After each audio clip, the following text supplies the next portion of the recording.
This is the lecture for the article Motivations and Risks of Machine Ethics by Stephen Cave, Rune Nyrep, Karina Vold, and Adrian Weller.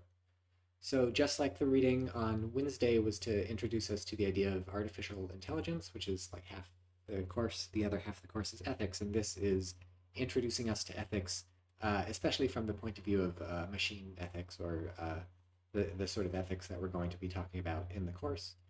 And so this lecture is going to be giving some background on some of the main sort of ideas or topics in ethics that show up in this article, some of which are explained a little bit, some of which aren't explained very much at all. And we're starting with just the idea of ethics, or it's also known as morality. In philosophy, we take these to be synonymous. And so uh, broadly, ethics is the study of right and wrong, good and bad, virtue and vice, what's morally required of us, what's morally forbidden, what's morally permissible, what's morally good, morally bad, uh, things like this. And so uh, that's about as much of a definition of ethics as we're going to get. The sort of we engage in ethical reasoning every day, whether we know it or not. If you think about should you cheat on a test or should you try to kill somebody or something, uh, the main reasons for or against these sort of things are ethical reasons. And so it's you kind of can't escape ethics whenever you're making choices, even if it's as simple as, well, should I eat some potatoes? Well, if it would be vastly unethical or extremely immoral to eat potatoes, the answer is no. Usually it's perfectly fine. And so the answer is yes. And so it's not like you're consciously thinking about this all the time. But if you were in a situation where you were consciously faced with ethical choices that sort of had less easy answers, it would be clear to you how sort of ethics is always there. But anyways, that's ethics, and it's okay if that's not like enough detail because the whole course is about ethics. So as we explore various ethical topics, you'll get a better understanding of what is ethics and how do we think about it and things like that. And so more ethical topics will come up throughout the course as we encounter them in readings. But today in this reading, we're going to get a few key ethical topics. So the first one is the idea of moral responsibility. Or ethical responsibility. So one of the key determinations we often make when we're sort of thinking about ethics and thinking about people's choices and people's actions is whether or not they're responsible for what they did and sort of how responsible they were for what they did. So imagine two different people. One person aims a gun and fires it at somebody, intending to kill them, and they kill the person. Somebody else is holding what they think is just like a fake gun. It's like a prop or something for a movie, and they aim it and they fire it thinking that nothing's going to happen. But it turns out it was a real gun. But it's not their fault. Like they had no way of knowing. Everybody told them it was a fake gun and things like that. So even though these two people did the same exact action, they aimed and fired a gun at somebody and they killed them. We might think the first person is maybe more responsible for what they've done than the second person because the first person kind of intended to kill somebody and they knew what they were doing and things like this. Or similarly, imagine you've been mind controlled by scientists. They have a machine that just overrides your actions, and so they force you to pick up a gun and fire it at somebody. You didn't want to kill anybody. You're like a pacifist. You would never hurt anybody, but you've been mind controlled against your will. In that case, we might think you're like 0% responsible. You didn't do anything wrong. It's the scientists who forced you to do it. And so we make judgments about moral responsibility like this all the time. So we don't hold children as responsible for what they do as we hold adults. We don't hold adults as responsible for what they're doing if they're sort of suffering some sort of mental illness or they've been misled or something. We typically don't hold animals responsible for anything, or maybe like we don't hold them responsible for most things, or maybe we hold them responsible, but it's not clear that we should because maybe they don't understand what they're doing. So responsibility is a sort of big topic in ethics, and whether or not someone is or isn't responsible for something matters quite a bit to how we evaluate what they're doing. And so you can imagine how this comes up in AI ethics cases, because you might wonder, well, if you have a machine that does something, maybe you build like a drone or something and the drone blows somebody up, is the machine responsible for what it did? Does a machine have whatever it takes to be morally responsible the way that maybe adult human beings have what it takes to be morally responsible.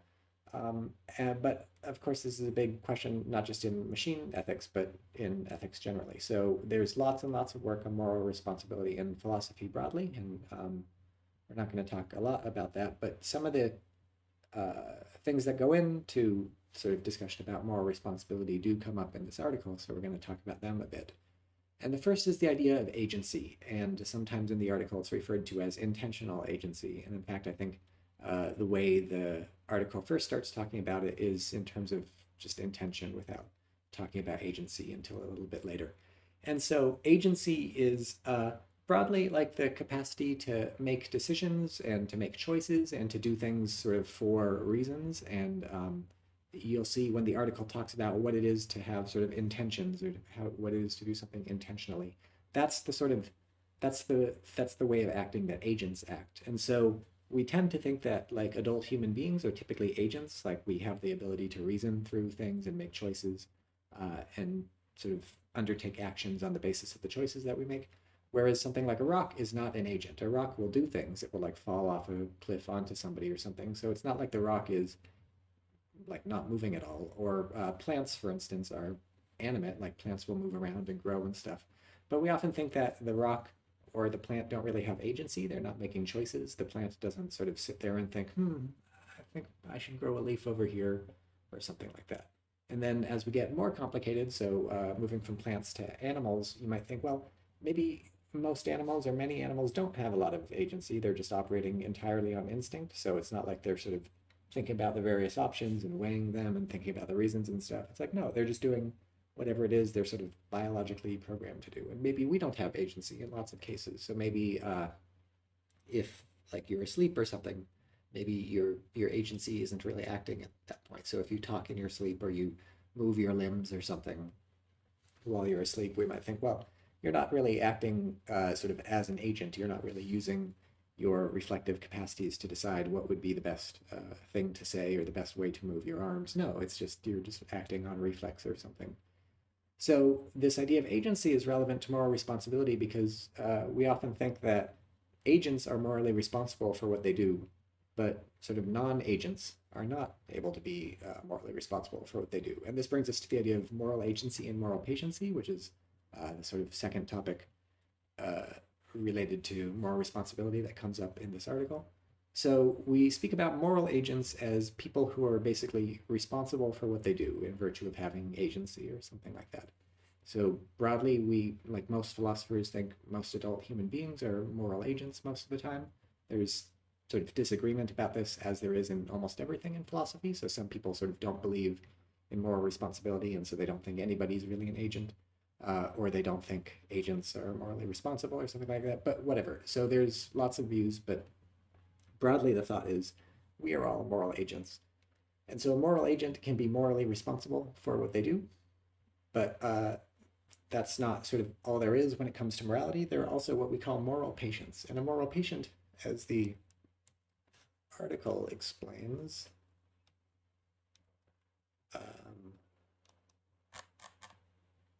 on page 9, I believe, and maybe earlier too. But moral patients are basically not necessarily morally responsible for what they do. They might be. They might also be moral agents. So basically every moral agent is a moral patient typically. But moral patiency is kind of a bigger category. A moral patient is someone who sort of morally matters, so to speak. It matters what you do to them. And so think about the rock again. The rock is not a moral agent because it's not making decisions and stuff. It's not morally responsible for what it does. But we also think the rock is not a moral patient. It doesn't matter morally what you do to the rock. So if you split the rock in half or you kick the rock or something, there's nothing wrong with that. Whereas take like a dog, maybe a dog is not a moral agent. We don't hold the dog sort of morally responsible for doing what it does. It's not thinking things through and stuff like that. But the dog probably is a moral patient. It does matter what you do to the dog. You can't just kick the dog or chop the dog in half. That's because the dog is a moral patient. So moral patients are sort of things that matter morally, so to speak. And one way of talking about this is brings us to the last topic in the lecture, which is the idea of moral rights or rights.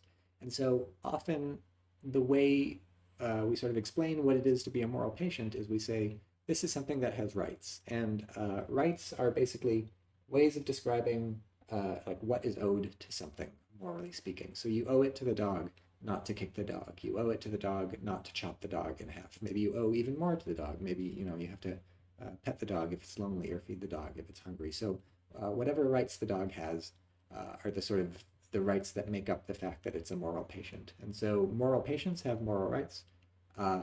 If you're not a moral patient, you don't have any rights. So the rock, for instance, because it's not a moral patient, it doesn't have any rights not to be kicked or chopped in half or anything like this. And so when we talk about like things having rights or things having moral rights, that's sort of another way of saying they are moral patients. Or when we say something is a moral patient, broadly we're saying it sort of matters morally speaking. And one of the ways we can understand that is saying it has moral rights. So that's a bunch of moral topics thrown at you sort of very quickly.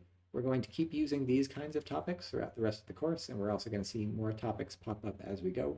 And so sort of this this article is a good introduction, not just to the idea of morality, broadly speaking, when it comes to machines, but also these sort of very important ideas of responsibility, rights, agency, and moral patience.